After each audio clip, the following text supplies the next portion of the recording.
Hello and welcome to HorsePlayers Happy Hour. I'm your host, Peter Thomas Fornatal, back in the New York groove. We are back at Belmont at the Big A, and very happy to be with you for the course of the next, hour and 15 minutes. We'll run it out here for the last three races on this Belmont at Aqueduct Card. We'll check in on our live contest. We'll tell you about the status of the tour. Lots of great stuff happening. Going to take a look at the Princess Rooney. If you're new around here, what is HorsePlayers Happy Hour? Well, it's an interconnected series of contests. We're getting down to the nub. We've got maybe 2 weeks after this. I should know that. I'll look at some point. Should have looked before I came on the air, but hey, I'm a busy man. What can I tell you? But anyway, a couple of weeks left in what we call our regular season. And this interconnected series of contests adds $20,000 to the prize pool in the form of 2 Breeders' Cup Betting Challenge seats. One of them goes to the winner of the tour, the person that accrues the best scores. And then the other is going to go to the winner of our playoffs. And that's what's going to be starting in roughly 3 weeks' time. I really should have looked this up. Apologies. But the good news is, even if you're not participating, well, 2 bits of good news. One, you've never played in one HorsePlayers Happy Hour game, you can still participate in that prize pool because you qualify for the playoffs if you finish in the top 2 spots any given week. That was our idea. We didn't want to, make this, obviously we wanted it to be more beneficial for people who play every week, but we didn't want to exclude people from coming in late. You can come in late and still participate. Or during our playoffs, we're also going to be running qualifiers for the Breeders' Cup Betting Challenge directly, $189 events. But these events are much better, in my view, than the normal ones that happen on Saturday, because the house cut goes to charity. In this case, Therapeutic Horses of Saratoga, as well as the Thoroughbred Aftercare Alliance. And, oh, by the way, these games on Thursday cost $20 to play. And not only do they get you into this interconnected tour with the 20,000 added, they're also traditional feeders into the Saturday $189 game. So anyway, that's an overview of what we're up to here. And now that we have enough people watching, we bring in the star of the show. At least that's what he tells himself. He's my good friend, Jonathan Kitchen. What's up, JK? Yeah, I think am I stuck on mute? No, I'm not. No, you're good. PTF, I'm just hanging out here, looking at the city. Looks like it's hot outside today. It's one of those days where I haven't gone outside yet. It was nice this morning, but you must be a busy man. Oh, well, there's 2 reasons why you don't go outside and it's 4 o'clock. Either super busy, you got up minute to minute, you're working on a million things, which you do from time to time. The other is you got too drunk last night and you got a little bit of a late start and didn't get your exercise in. Which one is it? It's definitely the second one, but I'm going to blame it on my in-laws. They came into town. We went to a 5 o'clock dinner that somehow turned into a 2 a.m. It's a fun game to play. I don't understand. A 7-hour dinner? I mean, I'm Italian, and that's ridiculous. Oh, no. Dinner wasn't that long. Okay. But then we went to dinner at an Italian place, one of the coolest restaurants, best restaurants in the city, called Massara. So we go to Massara. We hit Massara at 5 o'clock, ordered basically everything on the menu. Then we left there and went to the Chelsea Hotel to have a drink. One of the coolest places I've ever hung out. It's awesome. Like the lobby bar there, had a drink there. Then we came back to the house and we did a very fun game, Pete, that I'm sure would make your father very proud, where you take you get a smart TV, you take a TV remote, and you pass the remote, and every one person gets a YouTube video, a music video to play. And then you pass it around, and it's so you kind of feed off of each other. You might have a song in your mind. You're making segues. The person in front of you plays another one, so it makes you and you just keep passing the remote. And that's awesome. Yeah, 2 a.m. So I love that. We've messed around with that as a car game using Spotify, where you have to come up with, like, I can't remember what Parent and I did. It was like either a word in the title had to be the same in the next, or it had to be some sort of connection through the artist. And we created a pretty sick playlist that went back and forth from, Broadway to punk rock to Britney Spears to we were all over the shop in the best possible way. It's a hard game for me though, because you know how a rock and roll guy. Yeah. They were going with like Pink Floyd and the Beatles and and all these other things that and then it's like my turn. I feel like an asshole playing Jay-Z. You shouldn't though. That's what makes it fun. I mean, I was messing up the groove to a certain extent, so I had to try to find it. Well, we'll get you. I've got a record or two behind me that your in-laws would dig, so we can we can start your. Well, I'll design you a curriculum. I'll get you the good stuff. I mean, there's a ton of stuff in. They're subtle, but there are definitely interconnections with rock and roll and the history of rock and roll, especially like black music from the 60s and 70s and hip hop. I mean, a lot of those grooves are where hip hop came from. So of course, it's not as crazy as it sounds, I always when I talk to people about in this category, I always like to name drop, and I'm sure you do it when you're in London. You like to name drop my brother when I'm talking to. I'm a hero when I say that I've seen MK play at a wedding in front of 100 people. They get very envious. When I'm talking to a certain generation of 60-year-old Caucasian fellows that grew up in the tri-state area, I try to name drop your dad. Give us the breakdown. You've said it well before. If you grew up in a certain time, tri-state, what was it again? I know three that if you know my dad, I instantly know three things about you. You've spent some time in the tri-state area. You've got great musical taste, and you're of a certain age, and it always invariably gets a laugh. So I've talked to Joe Benita's dad about this. And her mom, did his show play in Connecticut? It would have played in Connecticut. I don't know if it would have gotten as far as New Haven where they are, though. Radio signals are weird like that. I don't know. They might have been listening to whatever the cool Hartford rock station was or whatever. I do need to talk to them about that, though I think it would have came up if they knew him. I think they were like, it's just, I mean, how funny is it that now media, tell us out, if you're in the comments here, do us a favor, tell us where you're from. This is ridiculous. We'll have people from all over the world who chime in. Meanwhile, my dad, because the signal wouldn't have go 20 miles further along the way, it's possible, Ron and Nancy S didn't get to hear him. I mean, it's such a difference with the digital revolution, man. It's a thing. Yeah, it's wild. It's wild. We've got 4 minutes to our first contest race that we're going to be covering on this show. Why don't we take a quick look at the leaderboard? There were some interesting things going on before. We'll see how it's shaking out now. As weeks are going on, I'm not saying I'm ever going to be good at producing this show, but I will say that I'm getting better. And I now am not going to promote an out-of-date leaderboard, but I'll give you the real one here. And we see Stephen McNatt, a contest veteran, up there, 59.30.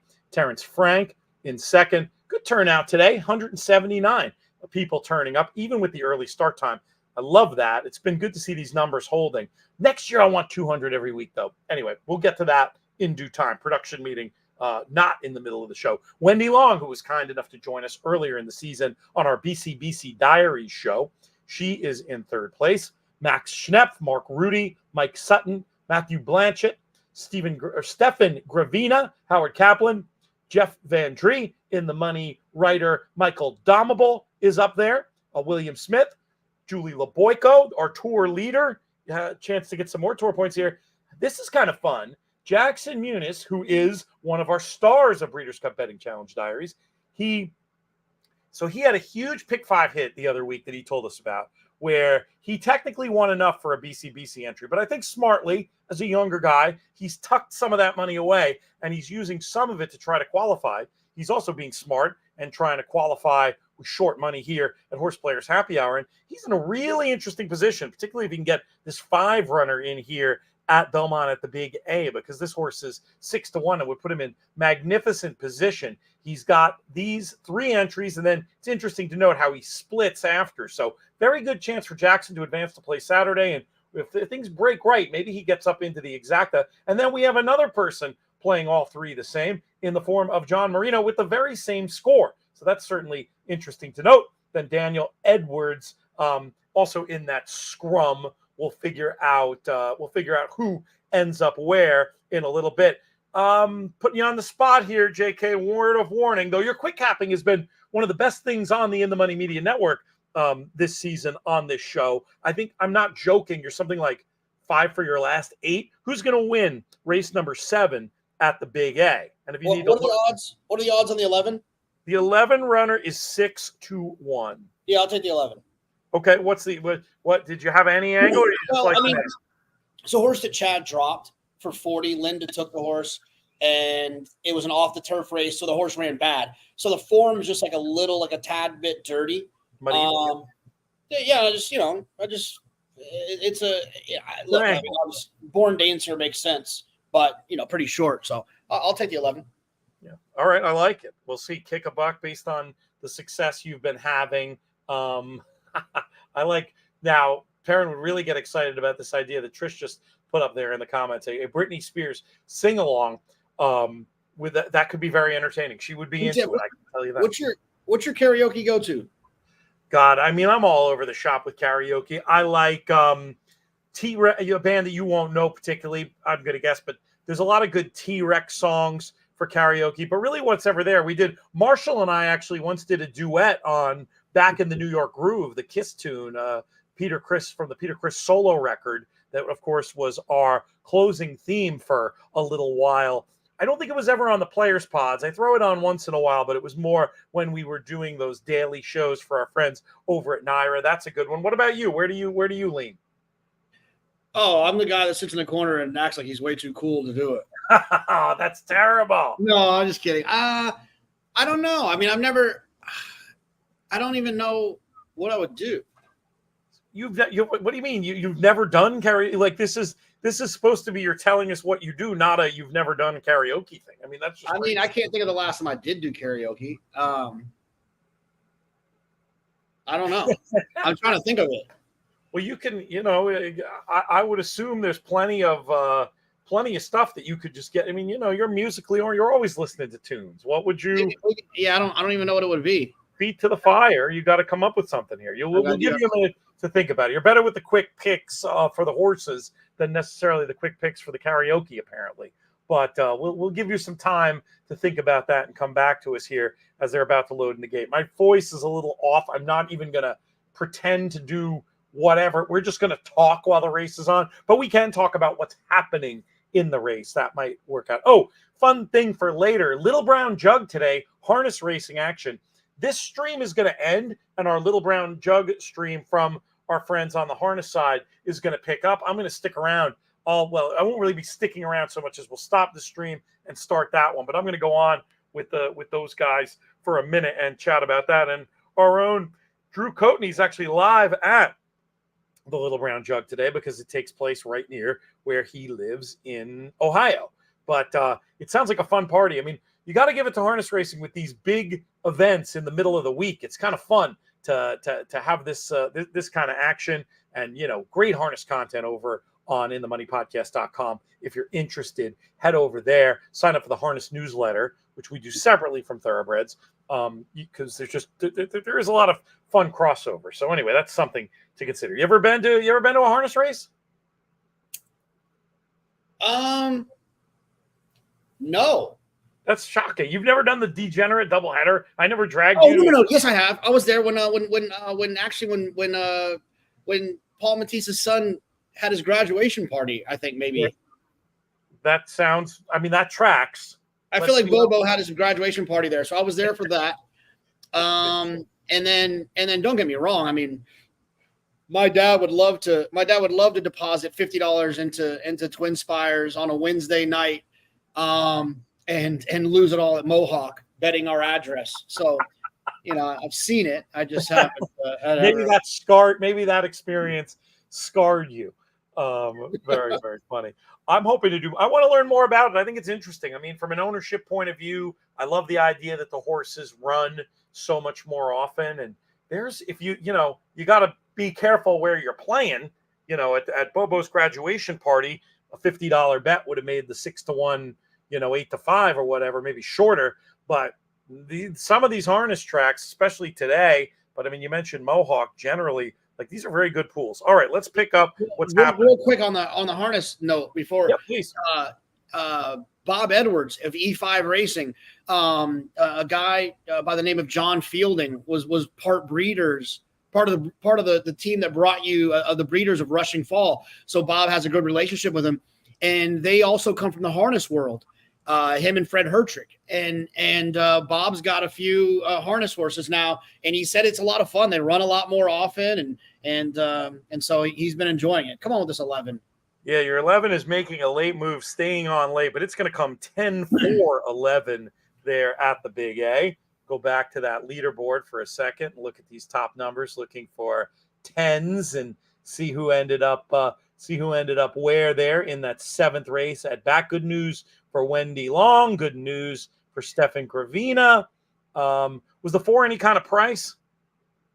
I don't. Let's see. I just look at 15-1 morning line, and in shameless plug, I had David Aragona, the morning line maker, on JK +1. If David has the horse 15-1, he probably went off close to 15-1. Am I right about that? You probably are. We'll see in a second here. Hang on, I got to grab a phone call. Vamp for a sec. Okay. Well, I'll look up to see what the price was. Let's see. Hold on. Let's see. Belmont. Okay. Of course, I'm in the slow-mo video now. The 4 was 12-1, but 12-1. So David was very close. Yeah, I had David Aragona on JK +1 to talk about the morning line, and hopefully there's no morning line nerds on here who like to get mad about the morning line not being right, like it actually matters. It's a prediction of what he believes the public is going to do. So don't get worked up. Don't get worked up. That's good advice. Thank you for helping me out there. I thought that was a call to schedule something important. It was a call to schedule something unimportant. So there you go. They can go away. Yeah, I'm pumped. I have it. That is top of my queue. I'm waiting for a long walk to listen to you and David go on. He's been great on shows when we've had him on Baby Talk, and the extra levels of work that he does. And I know he is a big, probably the biggest, even bigger than us, JK, influence to our friend Michael Domable, who does such a good job. I can sort of see how he is from a similar handicapping school. It's similar to what we do, but it's a little different. It's a little more like, I don't know, for lack of a better word, like creative. I'm just feel like I'm so rooted in the fundamentals that there are some races where I'm just not going to be creative enough to come up with certain long shots. But players like David and Michael do, and they frequently win. And I love reading their stuff. And one of the ways I love to use a public handicapper is if I think it's a spread race and I read some creative case a David or a Michael makes for a long shot, I'm going to be inclined to throw that horse in. I'm not going to, if it's a race where I think it's straightforward, I can lock it up with 2 numbers and they put up some 8-1 shot and I look and I say, oh, it's kind of cute, but maybe for underneath, not for me. I'm not going to change necessarily what I'm doing. But if it's a race where I've already established the fact that I don't have that much of an opinion, that's where I love reading what other people do. Do you look at anybody else anymore, or are you completely, or will you ever be influenced for if you do talking horses and somebody makes a compelling case? I guess the somebody would be Andy, you usually do it with. Would you consider throwing that horse in? I thought there was an example of that recently with some horse. Yeah. So, and I'll tell Andy this too, to his face. I'm not just saying it. Andy will come up with some horses that are absolutely senseless to me sometimes. But a lot of the reason I think that he does that, I think he does it for the right reasons. He does, he does it because he doesn't want to. If he doesn't like the favorite, he doesn't want to give the favorite. But he also can take that as an opportunity to potentially teach someone something that they can then find a long shot, another, because he always has a sound reason. Yeah, I just don't rationale. We might just not be able to see it, but there's some interesting. I wish I could think of an esoteric angle, but I mean that stuff can work. It really can. I mean, for me, a lot of it will come off just like weird trainer stuff that I've noticed over the years, and you get almost like an intuition. Like I picked a horse at Kentucky Downs. I mean, it was 55-1 shot. Didn't run great, ran 4th, but I mean, you give out a horse like that on top, you can help somebody in their super, and that's the thing. And this is a show I'm desperate to do in the off season, is a show about public handicap, like what we do, this very topic where we talk to different people who've done this for a long time and ask them, like, what are you trying to do? Like, what is the goal? And I don't think there's one answer, I mean, for me,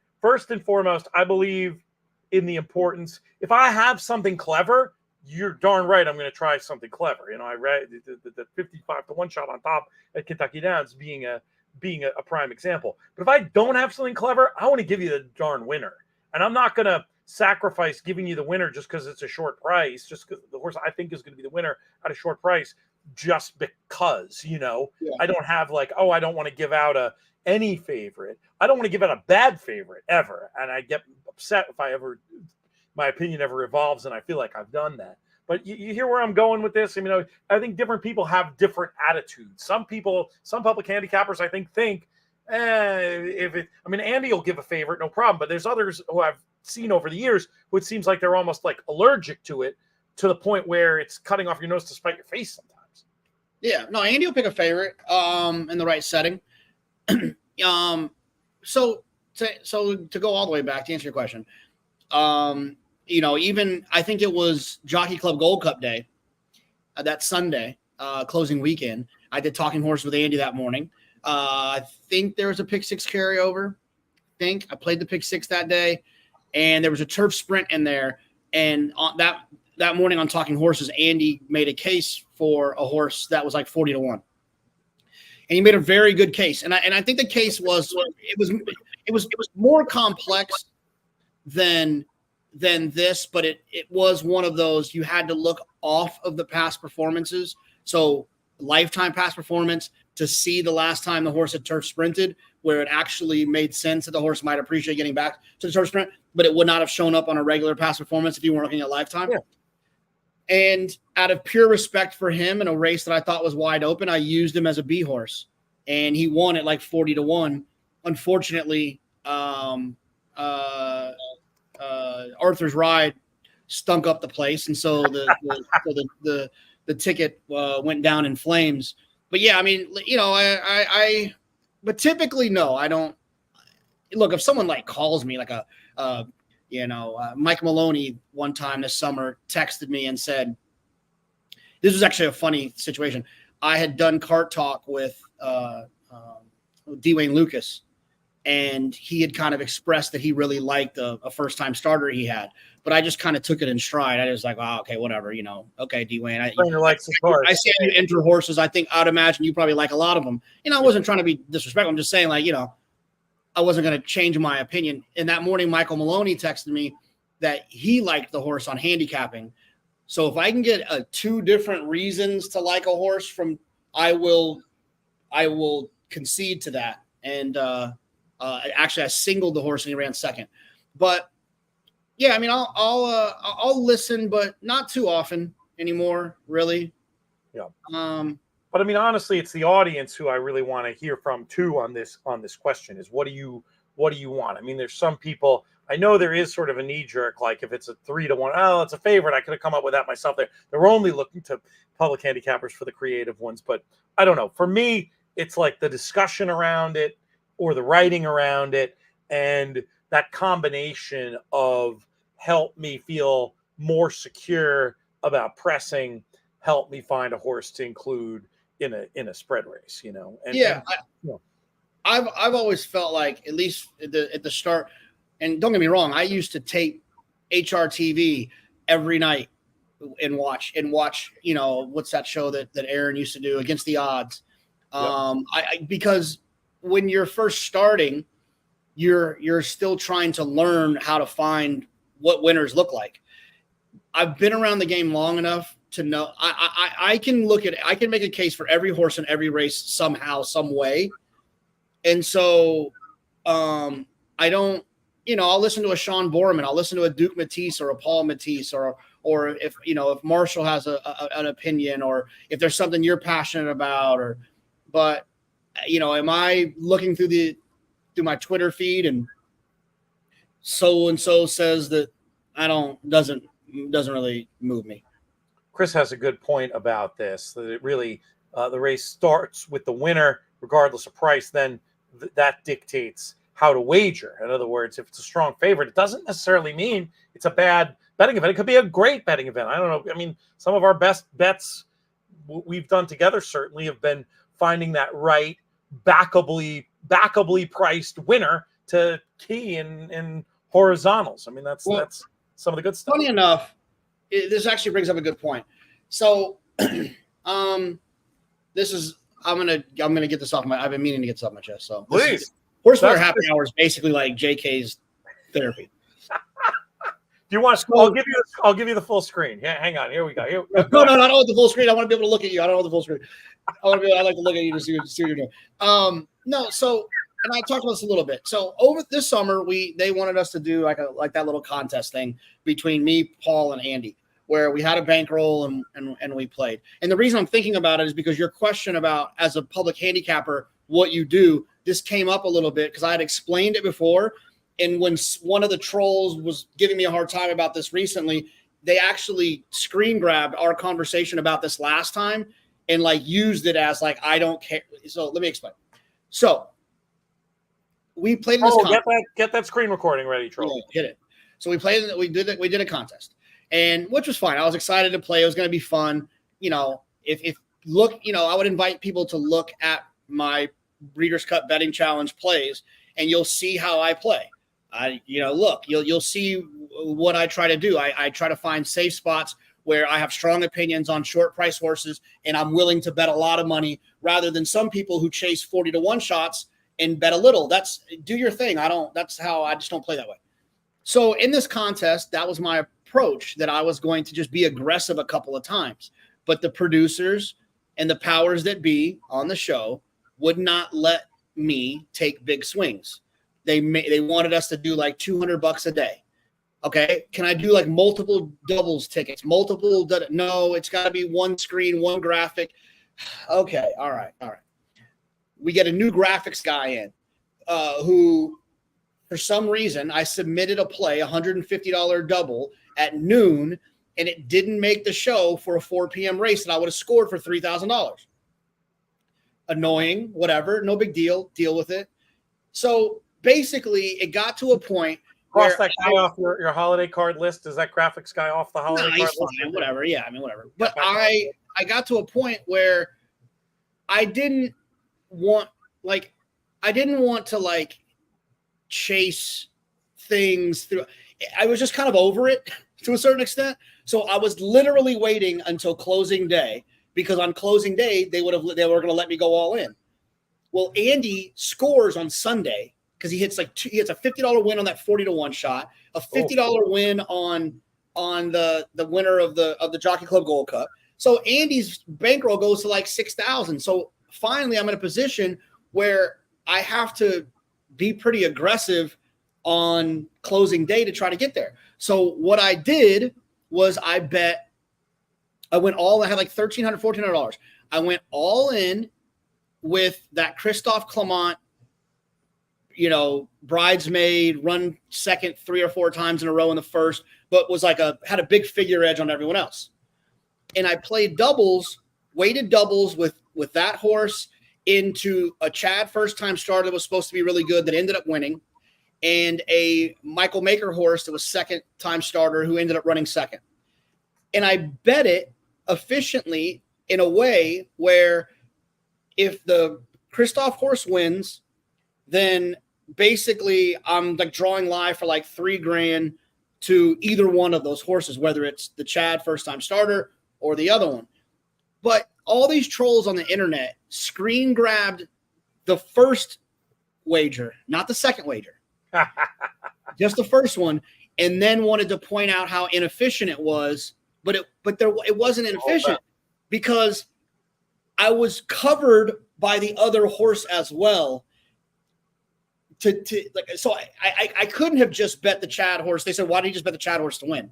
Because I wouldn't have had the protection of the horse that ran second to the Chad horse in the second leg, whatever. My point is that as a public handicapper on TV, the TV is limiting to what we really feel. It's not good television. And I've told that person from Las Vegas who lives in his mom's basement, I've said it to him personally. It is not good television for me to give a 14-ticket ABC weighted ticket. I can't do that on TV, buddy. It doesn't work. So when we give tickets on TV, it's meant I look at it as it's one person in passing that's going to see it. You know, I would never tell someone to make plays like that consistently with real money when you're, but we're playing a game on TV against, I'm just trying to beat Andy so I can make fun of him. You know what I mean? That's it. And I was trying to do it in a way where I could double up early, get $3,000, and then bet all $3,000 on Ferocious, and then I would be able to catch Andy.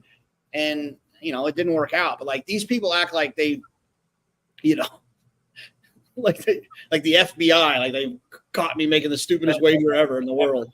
That is funny. I didn't know that about the part.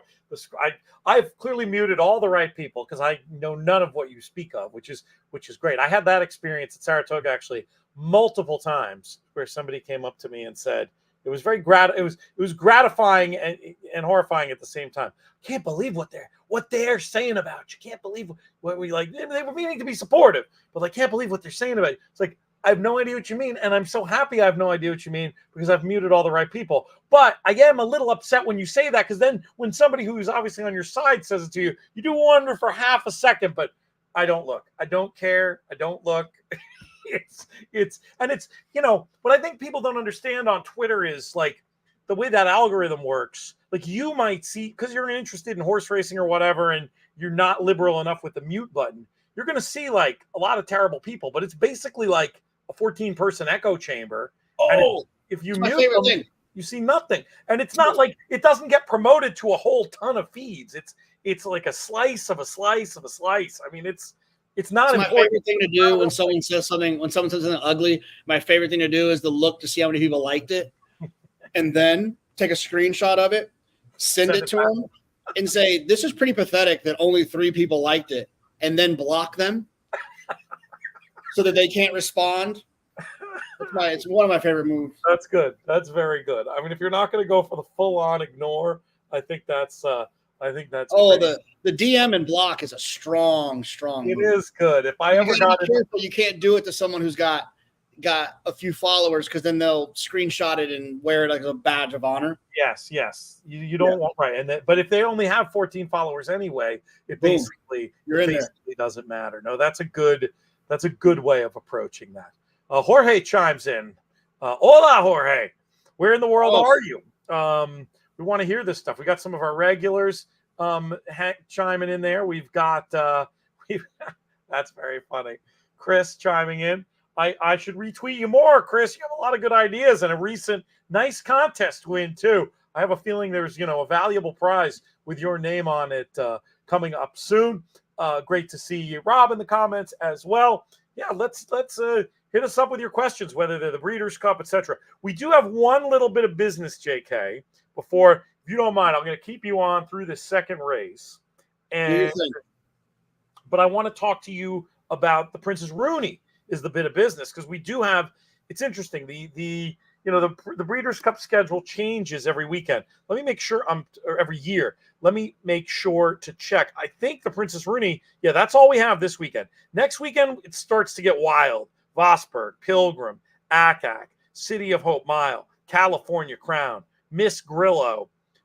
That's all next weekend. So we'll have to plan on a video or two. Yeah, about those. I'm really excited about the Miss Grillo. I think there's a potential strong Breeders' Cup betting challenge play in there for me, or at least we'll see what happens. But I believe that the maiden race at Saratoga, the 2-year-old filly turf maiden race that had Raining Flowers in it, Opulent Restraint, Good Long Cry, another horse that came back and won. I think that was the best 2-year-old filly turf race that we saw.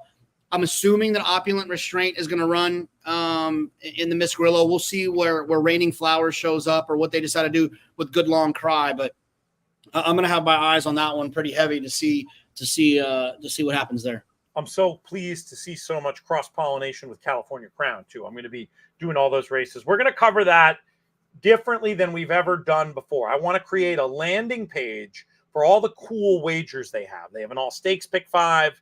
They have an all turf pick 4 or 5.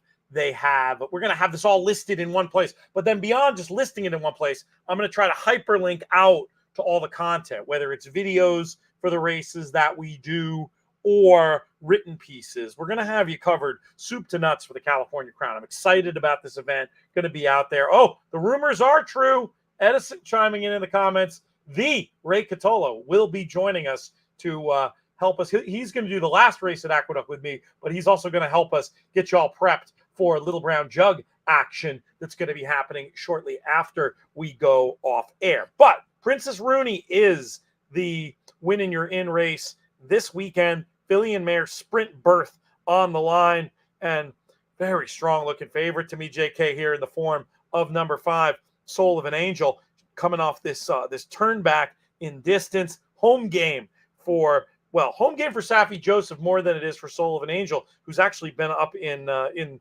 Saratoga working up there in this lovely weather. That's where my eye was drawn. Not much of a price for you there. 8-5 on the morning line. You have anything clever for us in this 7 furlong sprint, the Princess Rooney? Yeah, I mean, I think I do. I mean, we'll start with the favorite that you mentioned, Soul of an Angel, who is cutting back, who ran in that personal incident last time. I'm a little bit concerned. I mean, this is a pretty sharp cutback for a lot of speedy horses. If you look at her past performances, it takes all the way back to still scrolling. Yeah. Still scrolling. I'm still scrolling. Okay, so maybe I'll just say never. I mean, she hasn't sprinted since December 5th of her 2-year-old year, and she was 99-1 that day. The rest of her career, it's all been miles and miles and miles and mile and a halves. Last time they tried her at 1 mile and an eighth. I'm going to try to beat the course. I don't blame you. I hear where you're going with that. I mean, she could be in another county early. It was a bit of an Insafi we trust play for me, and just from the fact that looking through this field, I mean, the pace should be fast, shouldn't it? Well, I got you on a Safi in Safi we trust. I'm going to go with the 3 Hall and Ice, who, if you look at her race 2 back, she ran extremely well on this racetrack at this distance. Then she went to Charlestown and tried the 7 furlongs, didn't go well, but that's weird. It's like a bull ring. Who knows? Maybe she hated it. Now she's back to Gulfstream where she's won before at this distance. So I'm still good with your in Safi we trust. I'm just going to go with the other one. He does have some very strong representation here with that runner, as well as the long shot, the outsider of the 3, Imorna, representing him here. What did you make of this runner on the outside, number 10, Beth's Dream? This was one I thought was going to be facing a very different pace situation potentially. Granted, a lot of these other speed runners in here are at the longer end of the price spectrum, so maybe she can still find a way to boss him. She's real cool, 6-year-old Florida bred, 9 of 16 lifetime, but I was thinking this could be a tough spot for her. I was going to try to oppose.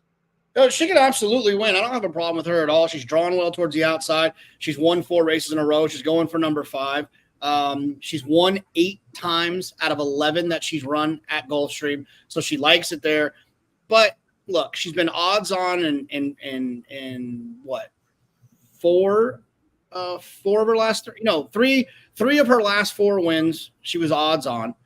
I just feel like she's going to be a little bit shorter than I prefer. I'm not going to let her beat me in any multi-race types of situations, Beth's Dream, but I definitely am sticking with the 3 Hall and Ice as the value player. Up in class, hotter pace scenario, not going to be easy. This is a good question for Chris about turf figures in New York. You have to be very cautious of the turf figures in New York because of these slow paces. I think, and a lot of the published figures end up being more form/class figures than traditional speed figures, and they almost have to be. But what I would say is, if you're looking at class, if you're looking at collateral form, who beat whom stuff, and most especially if you're looking at late pace, and also if you're paying attention to the race design of today's race, I think you can put that all in a hopper and still, you're not going to be able to make as confident a bet in a New York turf race as you are in a dirt race in a whole lot of places. Heck, they sometimes grab in New York on the dirt too, which really gets me going.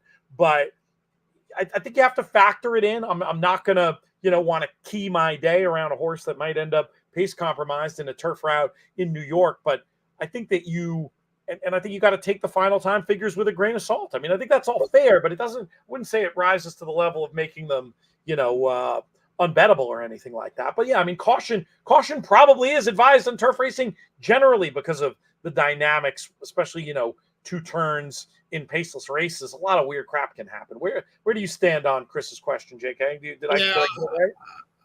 I'm a huge, I don't want to say the word hate because I hate generalizations in racing. Oh, the New York turf figures are always so slow. It's a the figures are slow. The paces are slow. Paces but I think that the comment wasn't the comment about the figures though.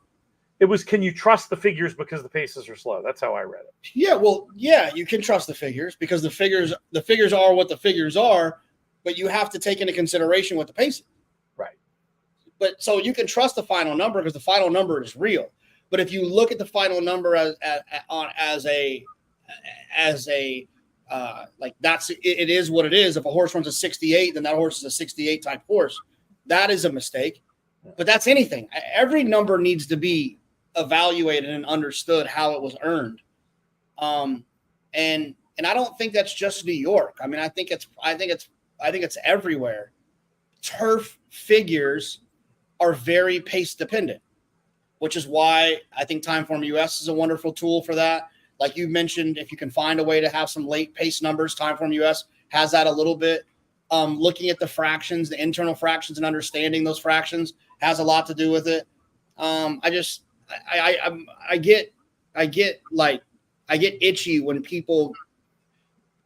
people say like blanket statements. I think you want to be careful, in my opinion, not to do those types of things. 1 minute to race 8 at the big A here. Give us another quick cap. Well, the last one was a rare non-winner for you on this show, Jonathan. Let's see if you can get back to winning ways with these fillies and mares 3 and up, going 6 furlongs in the allowance ranks. Timeform has the pace as fast. You can take out number 7, by the way, will not go. Amazing Doty, is that your favorite here? 2-1. Is this updated? I can't tell if I'm looking at a morning line. No, these are current odds.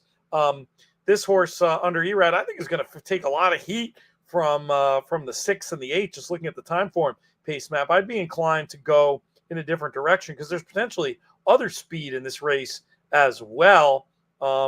First Class Cat, maybe a little bit interesting, coming out of a race closing into blue fractions at Saratoga with some decent late pace under Flavian Pratt for Linda Rice. That's my Instacap idea, but you're the king of the Instacap. Who's going to win it? I'll take the 2 First Class Cat. We're rowing in together. That's good. Yeah, they're going to run a little bit here. There seems to be a lot of pace, so I'd imagine that the pace will be honest enough. There you go. Oh, and Chris clarified his comments a little bit, talking about making figures. Is that what he said? Peter, not making figs himself because he can't trust them. But you're right. I mean, everybody's making.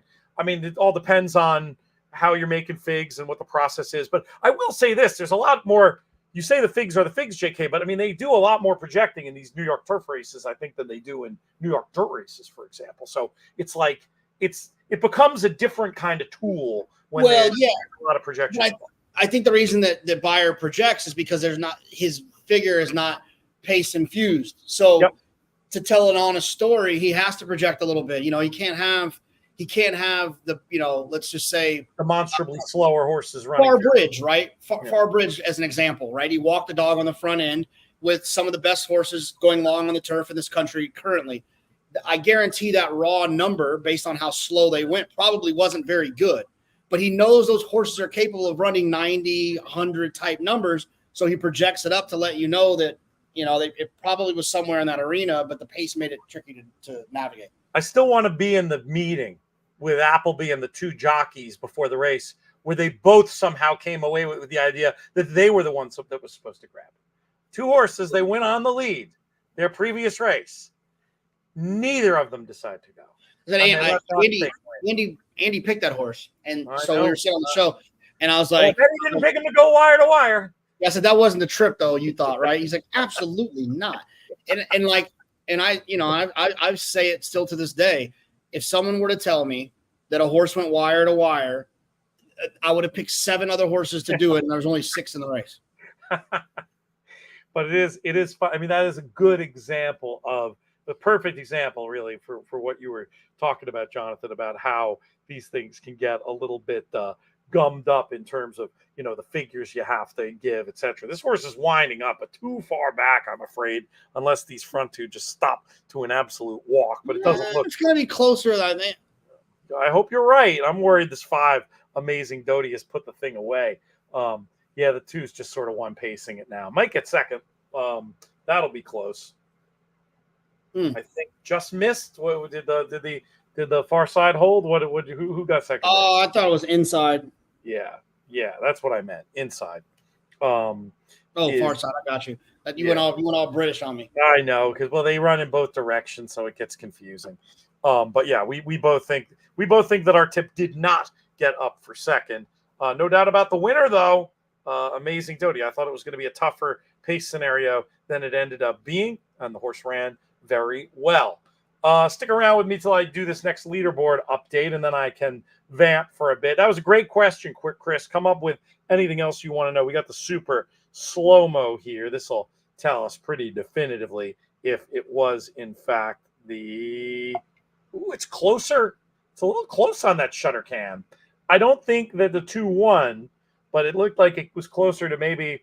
I'm not going to rule out a heater, but it's probably still just the 2.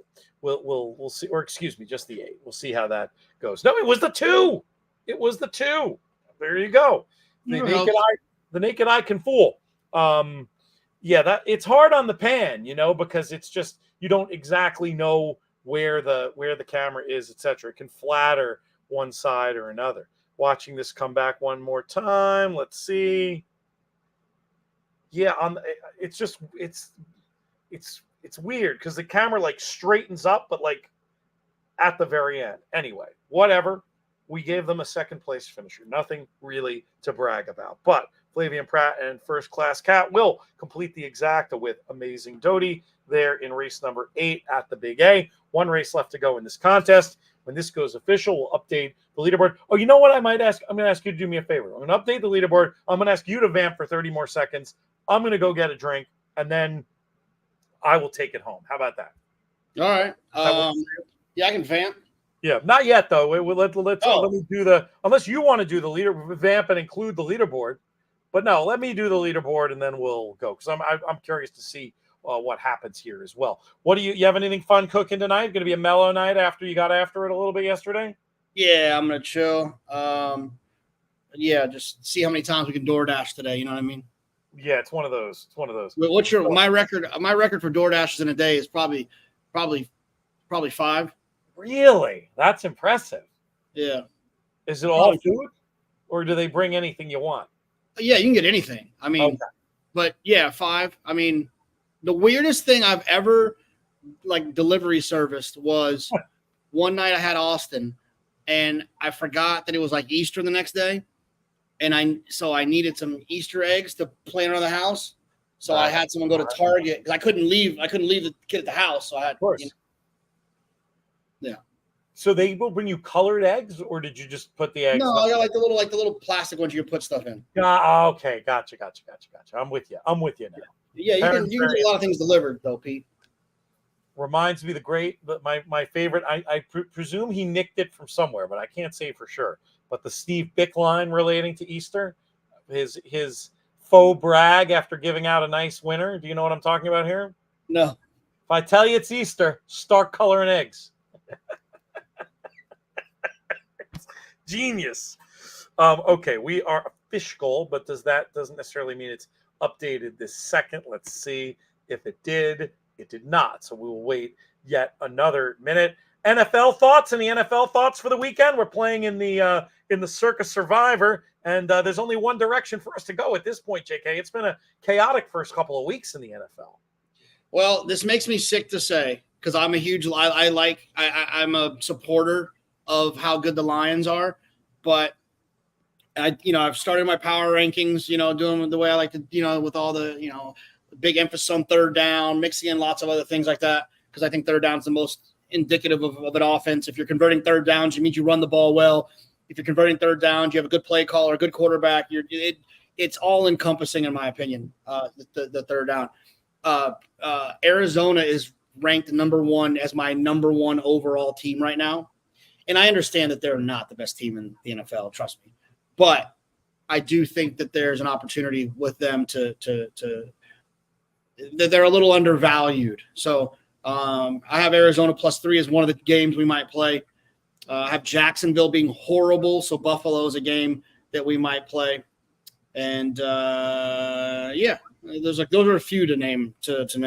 I have half an idea. I'm worried. So how does it work? AFC games are AFC games ever on Fox?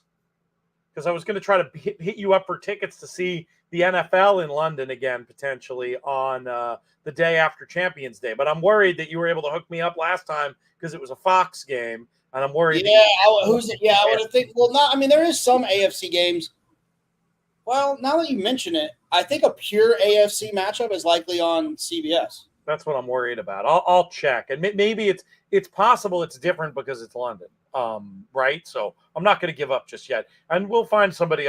We'll find some other lever to pull on to get tickets. It's a friend's birthday, so I'm hoping to take him. All right, Wendy Long currently in first place, 59.60. Steve McNathan, Stefan Gravina, Mark Rudy, Terrence Frank, William Smith, Mike Sutton, Max Schnepp, Daniel Edwards, Rogelio Garcia, Howard Kaplan, Chris Littlemore, former Eclipse Award-winning horse player, Michael Saletta, doing very well on our tour here, up there as well, double-barreled, Ryan Henderson, Howard Johnson, and Dave Nichols, who won his BCBC entry recently and came onto BCBC Diaries. Tony Schiavone, presumably not the wrestling announcer, but I can't be sure, in 18th. All right, give me 30 seconds of whatever you got. Oh my goodness, I'll do karaoke. No, I'm just kidding. Does anybody have any questions? Oh my gosh, what am I going to talk about? Hold on, let's talk about. This is what I like to do. Let's go to DRF and see if there's anything interesting. All right. Okay, let's see here. Nope, nothing interesting there. So that's fun. Pete left me hanging here. Didn't really get me prep for this. Torpedo Anna is running this weekend. I said it. We did a YouTube video. I'm really excited to see how she runs, because if she runs fast again, then you can believe the 111 buyer that her and Fierceness earned in the Travers. And if that's the case, if that 111 buyer is real, then I absolutely love Fierceness in the Classic. So we'll see. I'm excited to see how she runs as a fan, because I'm a fan of hers, and she earned that with her performance in the Travers. But also just for some future information gathering, I'm interested to see how she runs. So make sure you check out that video on YouTube. It hasn't been posted yet, but it will be soon. So, but you should just go there and turn on notifications anyways. I think Pete's I'm sure you're on it. I'm sure that'll be happening in short order. All right, buddy. We'll let you go and keep the show rocking and rolling here. JK, always appreciate you. Check out the Players Pod with us. That'll be dropping tomorrow, and we'll be back next week. Bye, Pete. Have fun. Cheers, bud. All right. Good to hear from Jonathan as ever. So we're getting near the hour mark. Chris has a question about buyer methodology. I'll tell you what, that's an easy one. I mean, the man wrote several books, so I would check it out. I think the methodology is best laid out in Picking Winners. It's one of the great books ever written about horse racing. So I would definitely check out Picking Winners, the whole buyer methodology laid out in there. But, it's all about the idea. The basic idea is the idea of most traditional speed figures, which is trying to establish how fast or slow the track was that day. And then coming up, looking at par figures, what they usually run for that level. And then putting 2 and 2 together to make 4, in this case, the buyer speed figure. Our man is early. We promised he would be here. I thought I was going to hang solo with the crowd for a little bit, but I don't have to do that, because I can now welcome to StreamYard and our broadcast here for HorsePlayers Happy Hour, Ray Catolo. Ray, what's going on, buddy? Pete, I don't know if you can tell, but I may or may not be broadcasting from the afterlife. Things are quite halogenic. Yeah, there's a glow out there. What's happening? I don't know what defending your life situation. I don't know. Good reference. Fantastic Albert Brooks movie. But no, yeah, every morning I wake up, look out the window, and ask that same thing. What the hell is going on? I don't know. You never know. But maybe that's the fun. That is a lot of the fun. Now, you are both a flat racing fan and a harness racing fan. You're going to help us out here in looking at this last race in about 18 minutes from Belmont at the Big A. Then we are going to hop over to our live stream feed for the Little Brown Jug, but we have a primarily flat audience here. I know you did a great job in the video we did sort of laying out the similarities, Breeders' Cup, Breeders' Crown, but I wouldn't mind a little reprise of that answer to explain to this Breeders' Cup loving audience about the significance of these important harness races as we approach Harness's Championship Day, the Breeders' Crown. Absolutely. I was going to add on, too, because I overheard you and JK discussing turf racing earlier, that harness racing in a lot of ways kind of plays like turf racing as well, just in terms of how vital trip is and how a lot of it is kind of just how it unfolds as it goes versus who is the fastest horse. But I was careful about whether or not I wanted to say anything about that because some people love turf racing. Some people don't love turf racing. But yeah, like the Breeders' Crown it's the same as the Breeders' Cup in a lot of ways. The Breeders' Cup, though, has more moving parts. Of course, there's the Win and You're In series, where if you are able to win in specific group races, then you're guaranteed a slot in some division. And of course the divisions are different too. In flats, there's the sprint, the dirt sprint, the turf route, the turf sprint. In standardbreds, the Breeders' Crown is divvied up purely just by your gait, which is there are pacers and there are trotters. That's just how they move their legs. Pacers are faster than trotters. And then we just divide them by age. 2-year-olds, 3-year-olds, older horses. We try to keep it simpler than the flats do, because 12 divisions already is enough. If we start like adding mixed distances and stuff, it would be a series that would last a week. And honestly, now that I talk about it, that sounds like a great idea. A week, it's like us, yes. I mean, it's like that's basically Little Brown Jug week. It's just racing that just never stops. There's 21 races there today. Yesterday there were 22. I think in the whole week they raced like 100 races in 4 days. It's insane. Yeah. Let me get back to my ultimate newbie question to you about trotters versus pacers. Mm-hmm. What determines what? What determines which gait you are? Is it a pedigree thing? Is it they're the same breed, but what's going on? Can one horse do both? Like give me the tell me like I'm 5 answer about I'll give you the tell you like you're 5, but also I'll kind of imply Santa Claus isn't real, if you get what I'm saying. So the standardbred comes from a famous thoroughbred named Messenger, who was imported from England to America, and a lot of those horses come from him. Then they eventually come from Hambletonian, of course, the namesake of the big marquee race inside of harness racing. He's considered the grandfather of all trotters. But the natural gait for many horses is the trot. I mean, you look at other animals too, cats, dogs, you watch how they move when they don't gallop. Trots it's an easy way to balance the body and move forward. With pacers, they have to be rigged a certain way where then they get their legs to move. I guess it would be laterally, where if the whole right side moves forward and the whole left side moves back, while trotters we call them square gated, diamond gated. There are many different terms for it, but there are also instances where the horse just does what it wants. Like genetically, they will be preconditioned to want to pace if they come from a pacing bloodline or from a trotting bloodline. But there are many examples of horses that have trotting and pacing blood inside of them, and maybe they're a trotter, maybe they're a pacer. There are some horses that switch gaits during their career, and it's kind of an anomaly thing, but to kind of answer your question, it's somewhat genetic, but it's also kind of a mystery of why they do it. There's a little bit of Durf. I'm reading a comment. There is a horse named Durf, actually. Durf Hanover. There's a little bit of a turf dirt analogy, but not really, right? Nobody's going back and forth. No. If you're talking about like in turf racing, how like it can shuffle so easily, if that's what you're saying, because I'm kind of lost in. horses that will run on turf one race and run on dirt another race. You're never Oh yeah. that. No, they don't switch that consistently. But like, there are some horses where when they switch gates, like they'll be trotting one week and then pacing the next, but they'll try and stay inside of that pacing gate or that trotting gate. It's fascinating. It's really, really interesting. How far back do you go with racing? I assume pretty far back.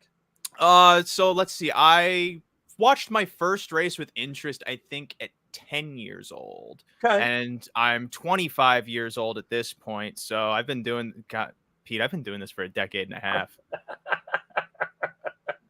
God. Pretty funny. 15 years. But most of it with harness. Actually, I started with thoroughbreds, and then I got into harness a couple months after I started watching racing, and it's been a learning experience all 15 years. I would say probably only in the last 4 do I feel like I have any good understanding of what's going on. Very funny. What about the Breeders' Cup as an event specifically? I assume that's one you tune into, even though you're more on the standard bred side these days. It's sort of an unmissable one on the flat. You have any particular good memories, either of great performances or wagering hits or misses? My family had 2 big points on the calendar always marked for horse racing days. The Kentucky Derby, of course. We would always have a taco party on Nice. Kentucky Derby Day. And then this was also back when my dad wrote for, do you remember American Turf Monthly? Of course, yeah. Yeah. I remember your dad's byline in there, in fact. Exactly. Yes. My dad did some stuff ahead of the Breeders' Cup too, if I remember right. And the Breeders' Cup, of course, was the other weekend. We would always have a big celebration on the Saturday, because the Friday was always like the racing was kind of at night, and it didn't really work out for our schedules. But the first Breeders' Cup memory I have is, well, for one, I was able to give my dad tips to bet through his You Bet account back in the day. You Bet. There's a callback, right? And someone of your age probably shouldn't know. I'm probably the only person my age who does. They see You Bet now and go, I go there for sports, buddy. There was other stuff before. It used to be Ladbrokes, but I was also thinking this too. What does it say about you as a horse player where you have more bad beat memories than good win memories? But I think that's something about the human brain that does that to us. I really do. I think that this idea of the level of teachers that mistakes can be, and then also it's just for whatever. It's what I tend to remember. I can big scores that I would need to be prompted on. I can get into the intricacies of bad beats. I think that there's something in the brain about that. I'm definitely in my brain, which is constantly trying to tear me down. It's only my body that keeps me up, believe it or not. All of this is to say, I liked California Flag when he was racing in the turf sprint. Yep. And I, as a 12-year-old, was going to say something to my dad about it. But then I was like, no, I'm going to give him a different horse because I'm not even that big a believer in myself. And sure enough, I think it was Joe Talamo rode the horse. Sure enough, here's little Joe bursting through. He went through, I think he paid like $40 when he won the turf sprint. If I remember correctly. That was the wrong year. I think it was 2010 or 2011. Yeah, it was 09 actually. Oh, 09, yes, because that was on the cusp of before I got into harness. I was mostly looking at the thoroughbred stuff. Yeah, California Flag, I have a vivid memory of. The only other vivid Breeders' Cup memory I have, well, I have 2 others I'll go through. The year that Zenyatta was going against Blame, I went all around Penn National to every single person at the simulcast, and I let them know Blame was going to win. And I guess that was probably what perpetuated my tout career. But then more recently, I almost had like probably the greatest handicappers tout outcome ever, because we talked about this on the hit we did for YouTube, how I had a little stint in England. Well, I was in America, but I was betting a lot of England. And I saw the draw when the Breeders' Cup was at Keeneland for, I think it was the Juvenile Turf Sprint. And there was a horse named Dramatized that I saw in the pre-entries. And being familiar with England, I knew how destructive in like in the dominating way Carl Burke is inside of sprint races. And so the moment I saw he had a horse in, I went, this horse is the winner. And no joke, Pete, I had probably like $200, which is a lot for me in my bankroll. I almost was all in on this horse inside the juvenile turf sprint, and they're turning for home. I had probably maybe like $4 or $5 grand in hits ready to come in as I see Ryan Moore work the perfect pocket trip, and he's coming up through, and then sure enough, Godolphin comes from last. Will Buick, actually, he shifts the rail to the inside, so he has a seam to get through, and Nip dramatized at the finish. And so, yeah, I think that was one of the last Breeders' Cup races, I bet. Oh, my God. Yeah, back in 22, Mischief Magic coming from the clouds to run down dramatized in the final strides. Carl, if you're watching, I'm sorry. You wanted that Breeders' Cup win, but you got the Ray Catolo dagger.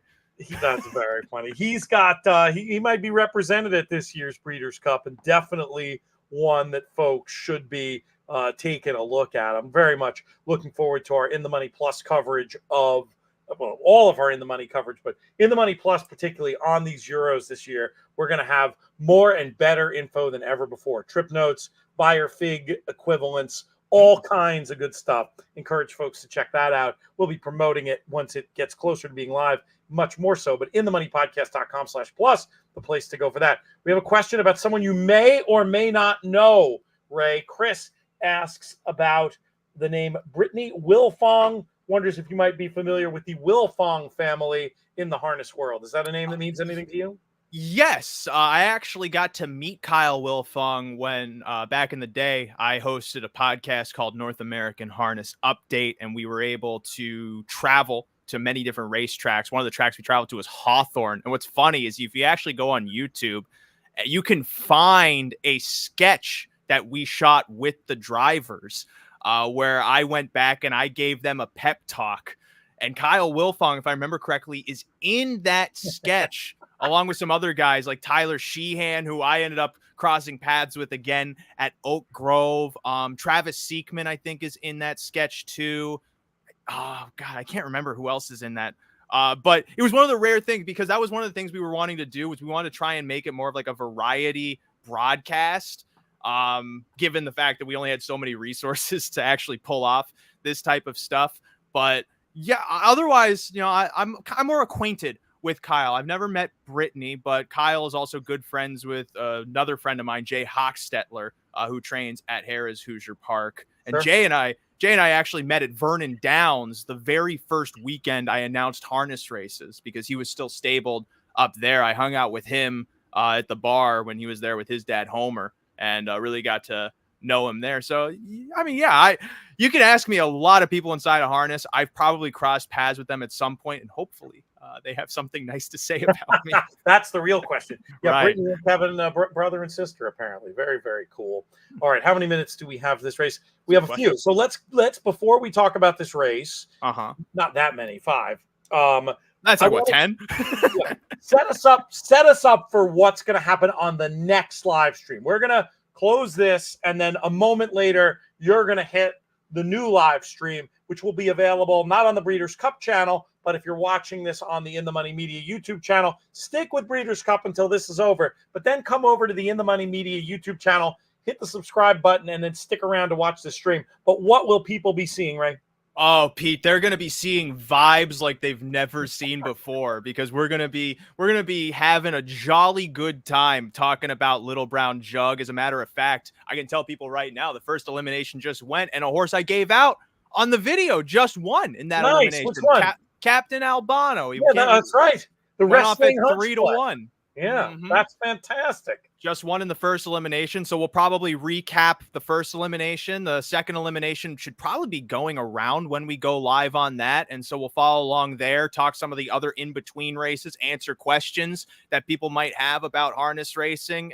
But most importantly, Pete, and you can attest to this too, as much as we like to make money and have good opinions and do well at this stuff, it's also just about having fun. We just want to have fun. Just get all the guys together and just chat about something we love, and just create just create a fun atmosphere. That's all we want to do. We have a good question from Chris about the concept of elimination. These are heats run back the same night. that the answer is yes, but I'll let Ray explain a little bit more how it works exactly. They used to race 4 times in a day. Can you believe that, Pete? The heats could sometimes go 4 ways, because if you had like 3 eliminations and there were 3 different winners from each heat, it would come down to an ultimate final heat. Eventually, then 3 heats kind of became the norm. Of course, you can think back in Hambletonian, one of the most famous 3-heat events, Park Avenue Joe Probe in 1980, coming down to the wire. Tom Durkin, the announcer of that race specifically. But the whole idea was initially, it's rooted in the same thing. Who has the best horse? And the way that they decided who the best horse was could a horse win twice in one day? That's kind of where the heats sprung from. And now it's become more of this, it's gathered some modern elements to it. We only go 2 heats as the limit. Whoever wins the second heat is just the overall winner of the race, in part because some people don't want to race their horses 3 times in a day, but it's still rooted in that tradition of where racing came from, which was we'll race them as many times as we want in the day, figure out who the ultimate winner is.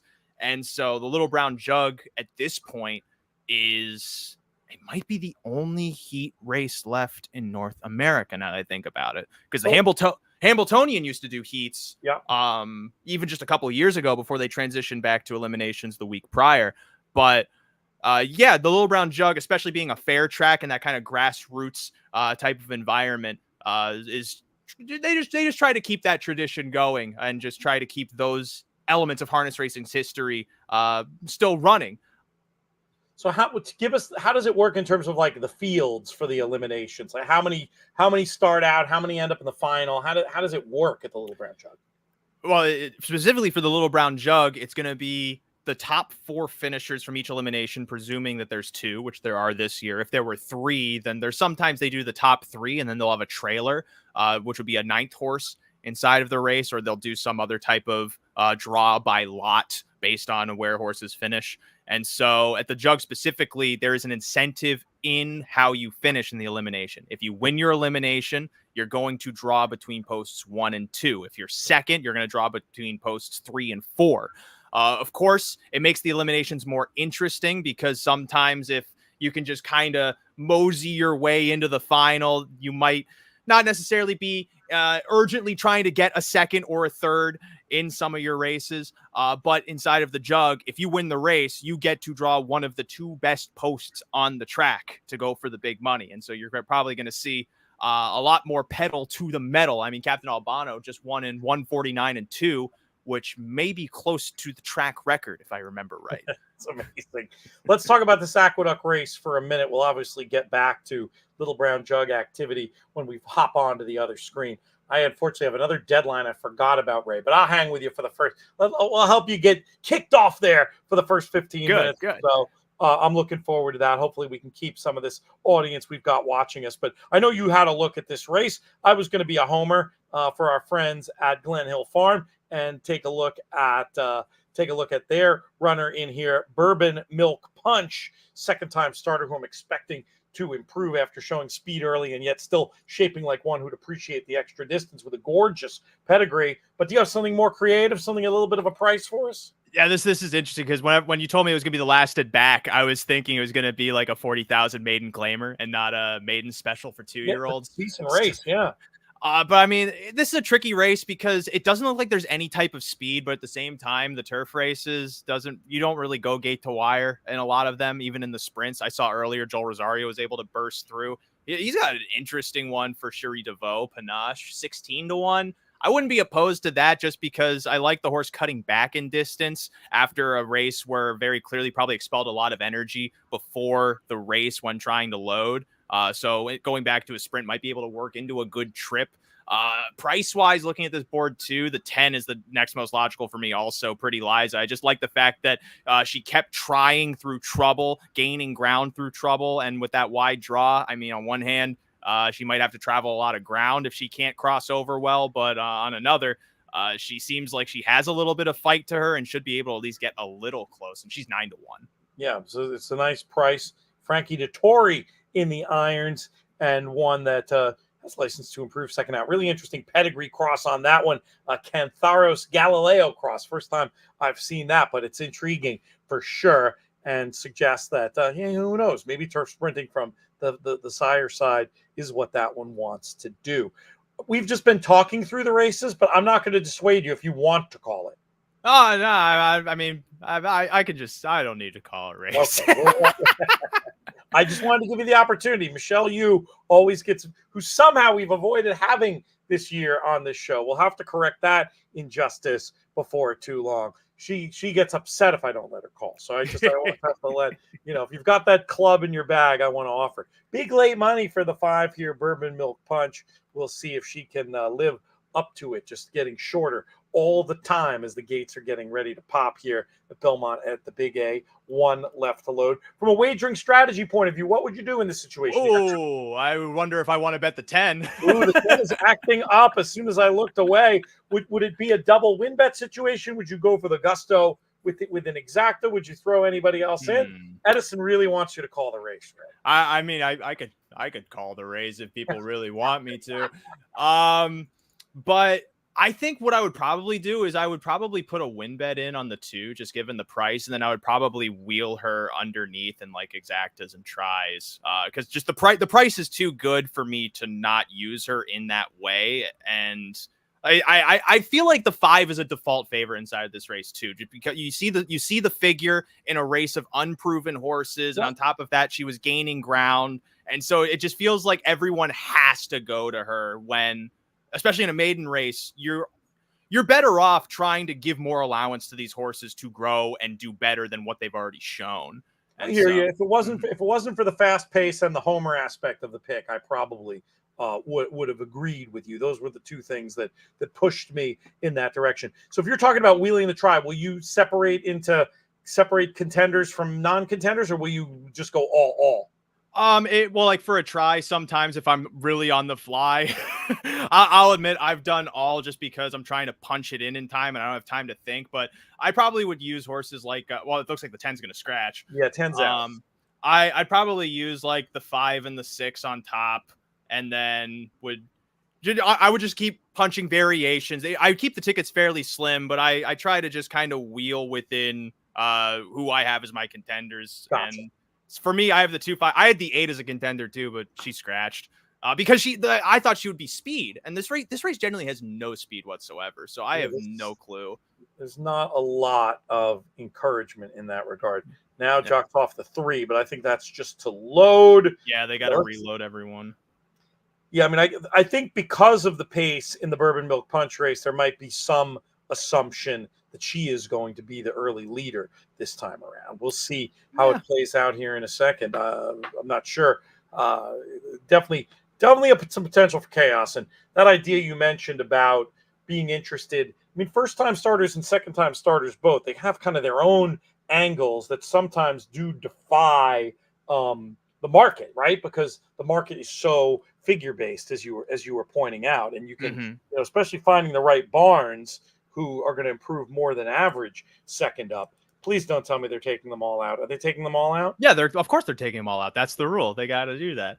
Okay, well they can't just do it like in England where they'll scratch the horse and maybe even just leave it in the gate and then just tell the jock, don't go. Don't go. A very different world. So we're not going to get messed up with our start time for our other broadcast, are we? That's my fear. Well, with YouTube, once you get past that time where it's scheduled, it just lets you go live at any time. So we're fine in that regard. We'll be all right. We may be a minute late. But what time are you scheduled for 25? For 25. So in we'll 5 minutes. We'll just make it, assuming no more Michigas here. Because I don't know, maybe the jocks are gonna kind of gossip with one another. It seems that way, or is this just where we going to dinner tonight? I don't know. Where do jocks go to dinner? Sadly, they with the weight of scales being what it is, it's fairly limited options. But yeah, it seems like something out of the ordinary is happening here. I think it's safe to say, but. I don't know. Did somebody just go back in? There's at least one horse in the gate. I think it's taking them a while to unload everybody. Pretty. I mean, usually when it's the. I thought. Oh wait, I wonder. Did Frankie get up when he got thrown? Because they might be going to look at him. Oh no, that's terrible. I didn't even think of that. I that could be. Yeah, no, this is one of those tricky things too, because like on one hand, when you're broadcasting, you don't want to like cut the camera to someone who might be injured. You can't. Yeah, like that just ethically too, that doesn't feel good. But then when we're in a situation like this, like I don't have the feed on either, so I can't hear what the announcer might be saying, what they know. But then that leaves the public then wondering more what's going on. All right. Well, you know what we might do is maybe we'll wrap. Wait, okay, they got the 7 out. What's Frankie's colors? White and red Saratoga emblem. I'm trying to see if he's standing. Yeah, I can't see back there. We'll give this another minute, but what we'll do is if we get to a couple more minutes and there's going to be a sizable delay here, we will just wrap this. We'll do the final leaderboard on the other show. I'll put it out for Breeders' Cup on social, so I feel like we won't be shortchanging what we're supposed to be doing. And you'll have to trust I called the perfect race. Exactly. I don't know. There looks like they might be. No, it's okay. Wait, they're starting to reset. So maybe I just was overly cautious in what the delay was. Yeah, I mean but it did seem unusual with the way they were sort of standing around. It seemed like there was some locus of concern, but we'll give it another minute and then we'll because it's going to take then another 3 minutes after the race, and I'll make the call very quickly here. As a gambler, when you see especially 2-year-olds unload like this, do you? Because I don't really care what my bets are in a situation like this, but will you actually alter what you have bet because the circumstances of the start have changed? I usually will leave it just from experience, unless it's something like when that 10 first flipped out, if I would have canceled what I could on the 10. Okay. Let's see what Mike says. Why wouldn't they bring the 7 out front of the gate with? So he did suggest that the Tory was down, but unless Mike, you're just going on what we're saying. We don't know that. Yeah. We're trying to figure it out here. But they're remounting, so it looks like they're gonna start loading. All right, we'll stick with it. We're gonna stick with it. What is the status of the next elimination at Little Brown Jug? 7 minutes to post. Might work out absolutely perfectly then. Though they sometimes I feel like they go shorter than the scheduled post time in harness racing. Is that just in comparison? If a harness race went off at 1 minute to post time, then believe that Jesus himself might have come back. They will drag once they get to 0. Is that what you're telling me? Well, I mean, sometimes they go at 0. It depends on the place, but no, you're never going to see a track go before 0. Gotcha. In harness. No, I mean, I saw it once with a steeplechase race. I got shut out of what would have been a winning bet at Saratoga because there was just some miscommunication, and with like 2 minutes on the clock, they were off. Well, and because those are standing starts too, sometimes if everyone just gets their horses started at the right time, they're like, well, there's not really much we can do. They're rare. Already running. Yeah, very rare. It happened once, but it was, of course, just another bad beat, the type of which that we remember in this game. All right, let's see. I figure this is it. Yeah, they're loading in now. Getting ready. I don't know. You know what? If only there was a place where people just posted random stuff that was happening, like Twitter, that we could look up to see what was going on. Let's see if there's any reports on what that actually was happening. I was also trying to see if Frankie might have been standing at the rail, but he was attended to by EMT personnel, according to David Grenning, who's the best for these things. So, I mean, he must be all right. I mean, it feels like he has to be okay that they were able to get this resolved this quickly. So let's hope. Well, now they're in. All right. It's up to you here. I'm not going to make my famous catchphrase. They are in. And my second famous catchphrase. They are off. Miriam's fire blasting forward to about a length lead over Bourbon Milk Punch. Running towards the rail, third comes Panache as every vote counts. Now caught between horses, advancing outside that one yesterday into fourth. Back sixth then, Banner 18, just to the inside of Silent Dreamer. And last of all, Bossy Pants running to the far turn behind Miriam's Fire through a 22-3 first quarter. Still leads by a length as Bourbon Milk Punch now starting to get shaken a touch to the outside as Panache races bottled to the inside of Yesterday, advancing now 3 wide. Meanwhile, from the back, sweeping move by Bossy Pants, now rushing up into 4th, now 5th, as every vote counts begins to level off in between, spinning to the top of the stretch. Miriam's Fire holding a length lead as Panache now bursts through. Panache with a run coming after Miriam's Fire. Bossy Pants to the center of the track. Bourbon Milk Punch, no punch today. Miriam's Fire, 16th pole, holds a length lead from Panache. Not advancing. Miriam's Fire holding sway, and Miriam's Fire neck win from Panache. Bossy Pants and Bourbon Milk Punch to the inside 4th. That was tremendous call, and a great pick. Big price in second. Great pick for a loser. Well, you gave him the exacta though. You gave him the exacta. So, I will say though, in my loose following of NYRA races, I've only gathered one thing, and it's for some reason Dylan Davis always pays $40. There you go. That was one of the big stories at Saratoga this year. Everybody knew how hot he was, and he still had like a 270 ROI riding whatever it was, 7 a day. Incredible meet for him, and very live with long shots, and just a terrific pull by you to go with Panache, who I'll tell you what, your exacta here with the Dylan getting the win on Miriam's Fire ahead of your Panache with Rosario in second. It's gonna pay. It's gonna pay okay. So we'll see that. Yeah. We'll make sure to highlight that before we wrap this and get on to the next. Probable is 198, so 197 to 1. That exacta. You cannot get analysis like this just anywhere, folks. And this isn't even his main discipline. So there you go, and a terrific race call as well. It's going to be a hell of a try with Bossy Pants in third there. Yeah, you ended up being right. Bourbon Milk Punch ran like a default favorite. There or thereabouts, but as you said, no punch in the lane, doesn't get the job done. We're going to have some big balloons posted up here on the board, and this is going to obviously have major implications in this contest. We'll take a quick run through and see who's got the 4s on this HorsePlayers Happy Hour leaderboard. It's nobody up near the top. Where this is going to be a funny one. I mean, we're down. Oh, one person with 4. That's Jackson. That's our boy Jackson Muniz from Breeders' Cup Betting Challenge Diaries. I'm hoping he filmed himself watching that race because he's going to get to add a cap horse to his score, and it's going to put him in good position. Oh, that's great for Jackson. Excellent stuff. Chris, thanks for joining us. He was very impressed with your call as well, and I'm sure the pick too, as he's an ace when it comes to studying form and picking long shots himself. This is so fun. Hopefully we don't jam anybody up too much by being this late to the other stream. You think we'll be okay? I feel like at this point we're pot committed to see these payoffs, given that you gave it out.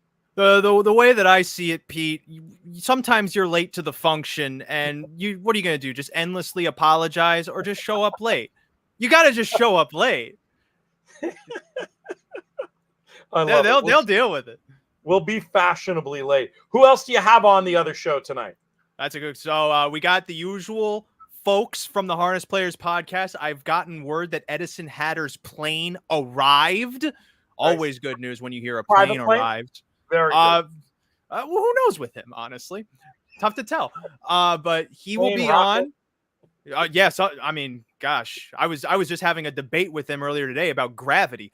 Mike Prebosi of the Harness Players podcast will be there too. In the Money Media's intern on the harness side, Kevin Plaucha, is going to be on as well. And who knows who else might show up. It's tricky. We wanted to get more people who are on site at the Jug to be on, but because there's like 20 or 30,000, maybe even more people at the Delaware County Fair, and they're all on one cell tower, it's impossible to get a hold of anyone. Oh, they need that's my suggestion for an improvement for them. Get better cell service. When it was empty yesterday morning, we struggled with Edison, but we pulled you in from the bullpen and you gave out a winner. So, maybe it was exactly as it was meant to be. It's a catch-20. Oh, it's official? It's official. You're on exacta duty. I'm on contest duty. So if whoever just goes, as I close Twin Spires. I can do both. I can do both. No, I got it. It's okay. We'll It's see. okay, we're loading. I got fast internet. Okay, I pay extra. That's good. All right, we are official here. Let's see what happened.